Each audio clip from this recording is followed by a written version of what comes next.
Hi, everybody. It's Tim Constantine from the Washington Times. And for America, it's Dave Bozell. Hey, Tim. How are you? I'm doing well. Thank you. How are you? Good. You know, I'm going to ask you to, in like 15 seconds or less, for your initial reaction. I'm serious about that. Okay. Gut feeling, initial reaction to Iowa.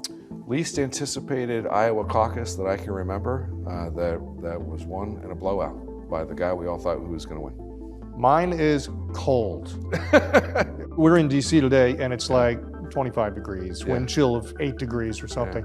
And it seems warm to me because I spent 3 days in Iowa where it was minus 35. I thought that was criminal. I mean, we're in the 21st century, Tim. Iowa got what it needed out of its economic boom when they hold the first caucus in the nation. But you could have postponed that. Asking people to come out in negative 17-degree weather. And who in the Iowa GOP decided, I know when we should schedule this, up against the NFL playoffs. That's when we should do this sort of thing. I mean, a huge mistake, I thought, by Iowa GOP. I'm a Tampa Bay Buccaneer fan, too, so it was very grueling on me. I'm sure. Congrats. Let's talk about the results, because when we predicted this, you said, look, Trump's going to win. He's going to win pretty good. He will be somewhere in the 40s. You were wrong.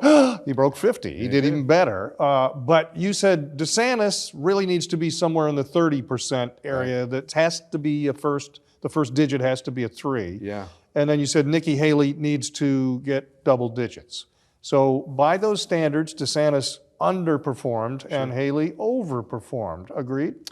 I'm stunned at how poor Ron DeSantis did. I thought that he could have shown up on Saturday having not spent any money at all, having not spent 1 second in Iowa, and still gotten 20%. The fact that he spent $34 million along with his super PACs and went to every single county and won, I believe, only won by 1 vote. A terrible indictment on the strategy.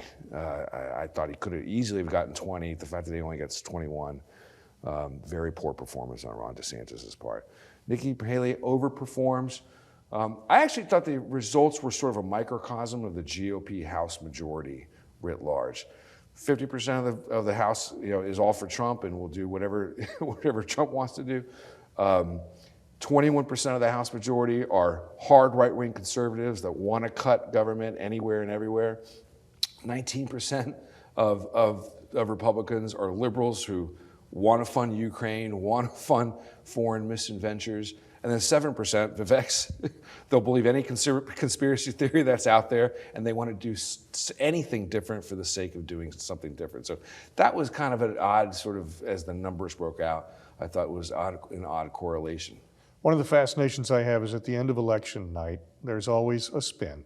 And I was with DeSantis when he said, we punched our ticket. They say there are 2 tickets punched to leave Iowa and continue the competition, and it's clearly now Trump and me. Right. Nikki Haley said, wow, we did great. We're polling great in New Hampshire. It is clearly now a 2-person race. Having finished 3rd. Who's right?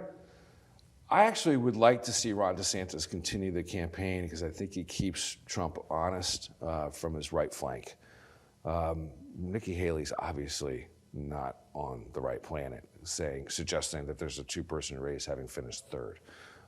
She'll do better in New Hampshire because New Hampshire's a bluer state. Many more Democrats will vote there.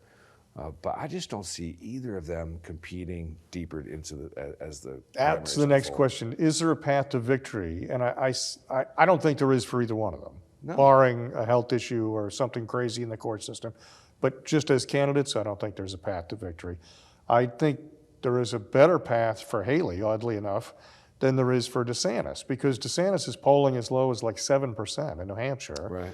And then you got a month before South Carolina. So if you underperform in Iowa, you get single digits in New Hampshire. That's not great momentum to try to continue to move forward for 30 days before the 3rd contest in the home state of one of the other competitors, where even she is not beating the. I just don't see a path for DeSantis. I don't see a path for either of them. I respect everyone's right to run.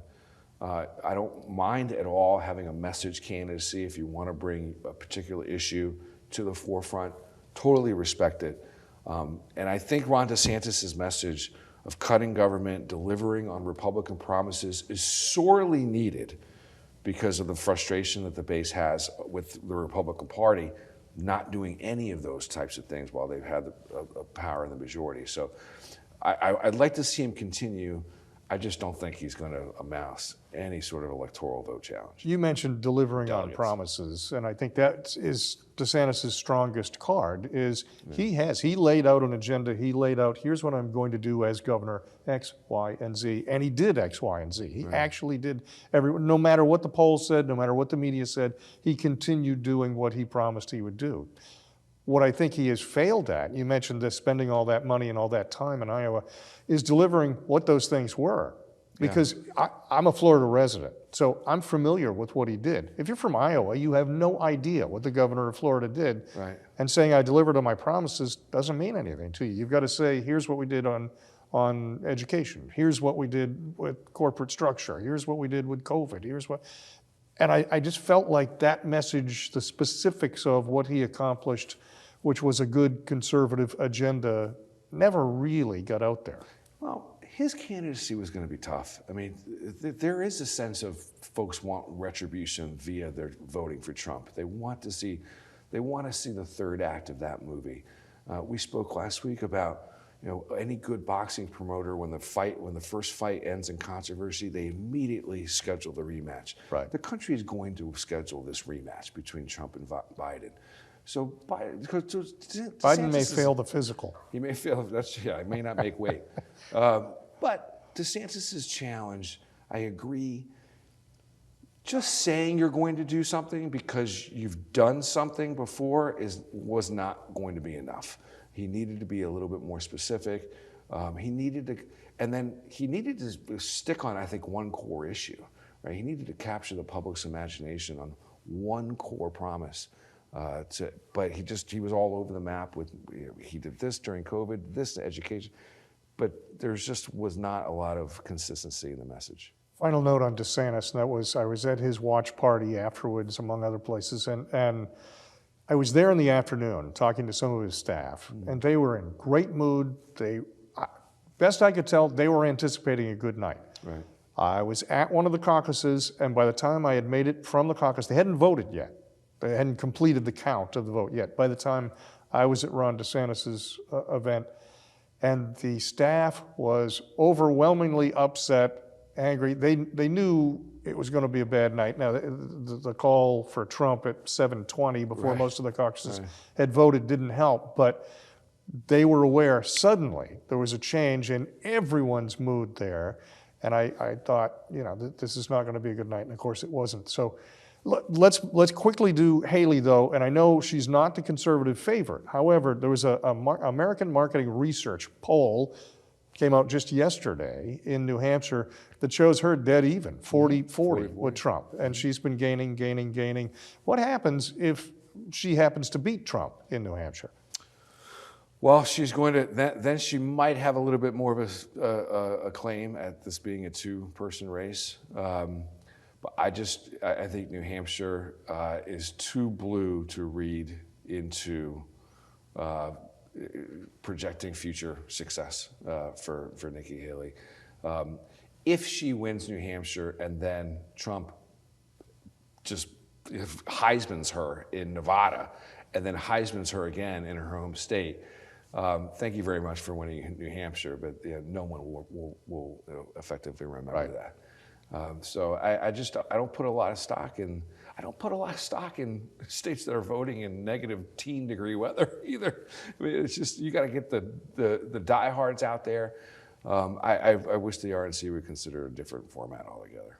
It's funny because I talked to some of the folks at some of the caucus sites, and they were overwhelmingly older.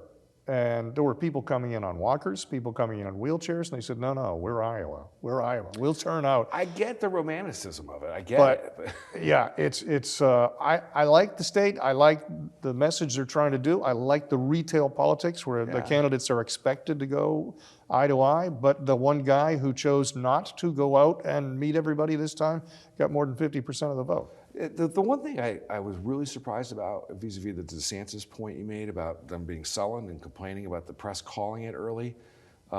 Look, a caucus is the running risk of a caucus. When you're voting in real time, the press has access to call it in real time. And that is the inherent risk in it. So the idea that they complain about it afterwards, that kind of surprised me. I mean, the press has an obligation. They don't want to call it. They want the ratings, but they knew who was going to win. Final item before we go. New Hampshire's up next. What are you predicting? Just with the three, with Trump, with DeSantis, with Haley. I'll do Trump, mid-40s, Haley, high 30s, and if DeSantis can't get double digits, he should drop out. I think you were correct on all three, and I do not think he will get double digits. Probably that's fair. I mean, until a Republican can beat Trump, I'm picking Trump. That's how I see it. From the Washington Times, I'm Tim Constantine, and for America, he is David Bozell. Thanks for joining us.